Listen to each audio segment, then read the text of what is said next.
আজকের ভিডিওটা তিতানের হোলি খেলা নিয়ে। তো সেদিন ছিল দোল পূর্ণিমা, তাই তিতান সকাল সকাল তার পাপা আর মার সাথে ঠাকুরের পায়ে আবির দিয়ে বেরিয়ে পড়েছিল মাম্মামের বাড়ি।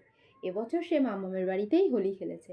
তো সেখানে গিয়ে ওর দাদানকে খানিকটা আবির ঠাবির মাখিয়ে তারপর ওর পাপার সাথে পিচকারি দিয়ে বেলুন ফোলাচ্ছিল।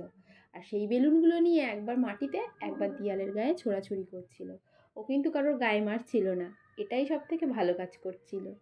তারপর দেখো তিতানের মাম্মাম ওর পিছন পিছন ঘুরছিল ওকে লেবু কলা এসব খাওয়ানোর জন্য।